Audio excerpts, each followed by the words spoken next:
আচ্ছা, আপনাদের কারো কাছে কি এটা কোনো সমাধান আছে? এই যে মৌলাম, এই যে দুন্দুলটা কোথাও কিন্তু কোনো অসুবিধা নাই। আর এই যে দেখেন, যেটারে একবার ওই যে খুদে বল্লা যেটারে বলে, এটা যদি একবার আল দিছে না, তাহলে তার জীবন শেষ। এটা আর হবে না।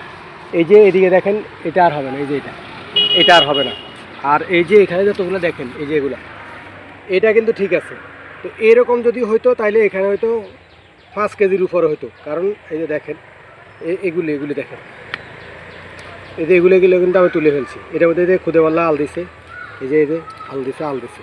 এখন এর কি কোনো সমাধান আছে? আমাদেরকে একটু জানাবেন। কারণ হলো এভাবে যদি হতে থাকে তাহলে কিন্তু আপনার খাদ্যের স্বয়ংসম্পূর্ণ বাংলাদেশ গড়তে গেলে আমাদের বড় একটা বাধার সৃষ্টি হয়। আমরা বড় একটা বাধার সম্মুখীন হই। যার কারণে আপনাদের কাছে একটু জানতে চাচ্ছি যে এর কোনো সমাধান আছে কি না। আচ্ছা, আপনাদের কারো কাছে কি এটা কোনো সমাধান আছে? এই যে মৌলাম, এই যে দুন্দুলটা কোথাও কিন্তু কোনো অসুবিধা নাই। আর এই যে দেখেন, যেটারে একবার ওই যে খুদে বল্লা যেটারে বলে, এটা যদি একবার আল দিছে না, তাহলে তার জীবন শেষ। এটা আর হবে না। এই যে এদিকে দেখেন, এটা আর হবে না। এই যে এটা আর হবে না।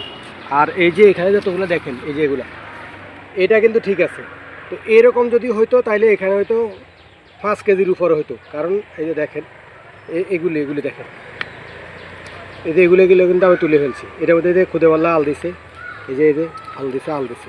এখন এর কি কোনো সমাধান আছে? আমাদেরকে একটু জানাবেন। কারণ হলো এভাবে যদি হতে থাকে তাহলে কিন্তু আপনার খাদ্যের স্বয়ংসম্পূর্ণ বাংলাদেশ গড়তে গেলে আমাদের বড় একটা বাধার সৃষ্টি হয়। আমরা বড় একটা বাধার সম্মুখীন হই। যার কারণে আপনাদের কাছে একটু জানতে চাচ্ছি যে এর কোনো সমাধান আছে কি না।